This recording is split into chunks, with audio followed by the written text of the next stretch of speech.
dia! Hoje na nossa aula de geografia nós vamos falar sobre como as pessoas se locomovem. Para nós nos locomovermos, nós precisamos de vários meios de transporte e também do nosso corpo. E essa decisão de escolha sobre quais são os transportes que nós vamos usar depende muito da situação, depende para onde nós vamos, se nós vamos em um local próximo, se nós vamos a um local que é mais longe. Depende também como esse meio de transporte vai chegar até lá. Nem todos os meios de transporte conseguem chegar em todos os lugares.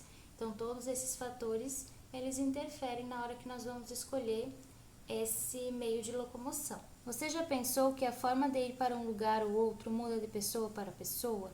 Depende de várias coisas. Se a pessoa tem tempo ou está com pressa, se ela mora em uma cidade pequena ou grande, se é preguiçosa ou cheia de energia, se tem carro ou não.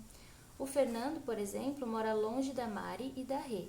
Por isso, para trabalhar com elas, vai de carro, mas chega sempre atrasado reclamando do trânsito. A Mari decidiu não usar carro para nada. Comprou uma bicicleta e vai pela cidade com o filho na cadeirinha, para levá-lo para a escola. E a Rê trabalha no mesmo prédio em que mora. Ela usa elevador para ir trabalhar. Três realidades bastante diferentes, mas as três usam um meio de transporte para chegar até o trabalho, cada um à sua maneira. Na página 19, com base nesse texto, tem algumas questões para nós pensarmos um pouco sobre as escolhas dos três personagens e por que eles escolheram essa forma de chegar até o seu trabalho. Meios de transporte podem ser de uso particular, utilizados apenas pelo proprietário e por pessoas autorizadas. De uso coletivo, que tem maior capacidade de transporte, atendendo muitas pessoas. Transportes particulares seriam os carros, as motos, a bicicleta. Os transportes de uso coletivo seriam os ônibus, os aviões. Transportes que possibilitam que mais pessoas andem juntas. Toda essa escolha de transportes também depende das características do local onde nós vivemos, né? Tem lugares que é mais comum todas as pessoas optarem por andar de ônibus, tem uns que nós vemos mais carros na rua, tem lugares que nós vemos mais bicicletas, então tudo depende de como é a cidade que você mora. O RA dessa página 19, ele simula como seria a decolagem de um avião por fora e também por dentro. Vocês podem ter essas duas experiências, como se vocês estivessem ali dentro, né, pilotando o avião e vendo como que ele consegue andar. O avião é um meio de transporte bastante utilizado, principalmente quando é para ir em outros países, né, lugares mais distantes, porque ele acaba diminuindo esse tempo de viagem, tem mais conforto também e tem muitos lugares que não é possível chegar com outro meio de transporte senão o avião. Temos exemplo de algumas imagens que retratam diferentes meios de transporte utilizados para a locomoção de pessoas. Os muitos automóveis na Avenida Ipiranga, em São Paulo, o metrô, também é de São Paulo, um barco de transporte escolar no Pará e um ponto de ônibus na Avenida Paulista, também em São Paulo.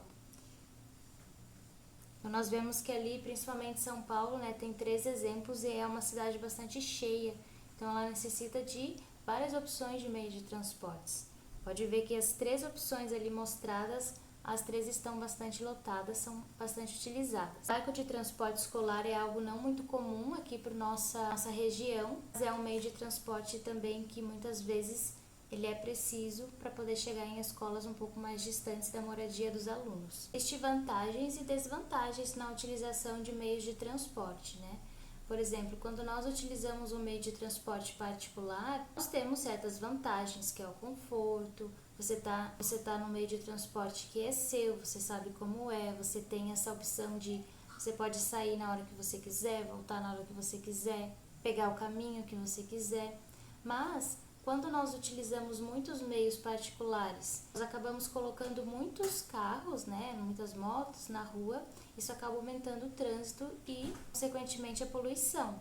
Já quando nós optamos por meios de transportes coletivos, onde mais pessoas conseguem utilizar um único transporte, apesar de não ter essas opções que tem no meio particular, nós conseguimos estar diminuindo o trânsito, às vezes economizando.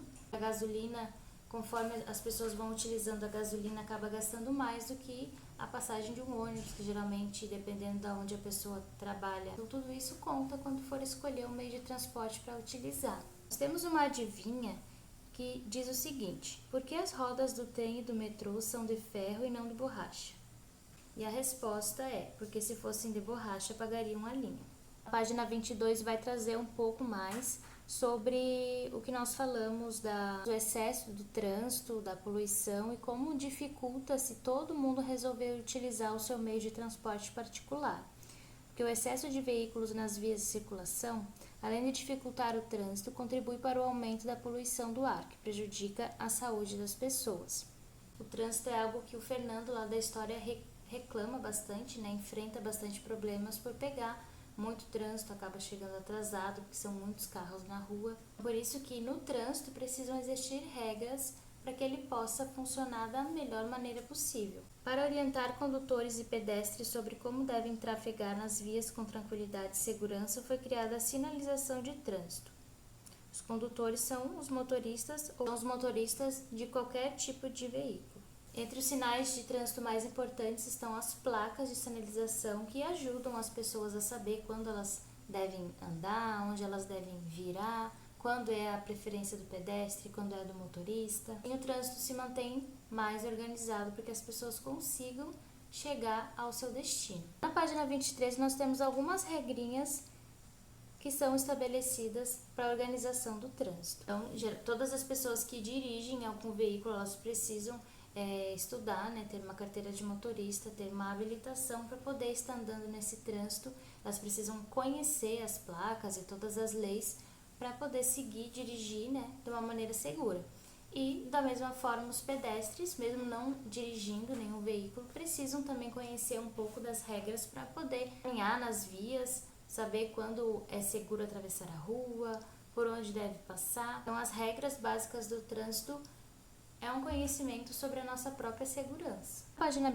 Lá na página 24, vai pedir que vocês observem a cena, identifiquem e circulem as situações em que condutores, passageiros e pedestres não estão respeitando as normas de trânsito. Base naquelas regrinhas da página anterior, né, de algumas leis que regem o trânsito, vocês vão observar aqui nessa imagem se realmente os condutores, que são os motoristas, e os pedestres estão seguindo essas regras. No final da página 24 está falando o seguinte: converse com seus colegas e professor sobre o que pode acontecer quando os guardas ou agentes de trânsito identificam condutores e passageiros que desrespeitam as regras de trânsito. Então, geralmente, quando isso acontece, o motorista ele acaba sendo chamada a atenção do motorista, né, dependendo do caso, da gravidade do que acontecer, mas é chamada a atenção, tirado pontos da carteira, conversado, em muitos casos até retirado o carro, né, retirado o meio de transporte dessa pessoa. Tudo depende da gravidade do problema que aconteceu, que esse motorista ou que esse pedestre causou. Questão 3 vocês vão estar fazendo individualmente. Vocês podem colocar 3 a 5 itens que vocês acham que ajudariam, né, os pedestres e condutores a ter mais segurança no trânsito. Com base nisso tudo que vocês observaram, vocês já vão ter uma ideia assim do que pode fazer e o que não pode. Lendo aquelas informações sobre as leis de trânsito também vai ajudar vocês. Lá no material de apoio com os cartões que vocês destacaram, indicados na página 22, também ajuda a conhecer um pouco mais sobre as leis do trânsito. Tenham um bom momento de atividade e até amanhã.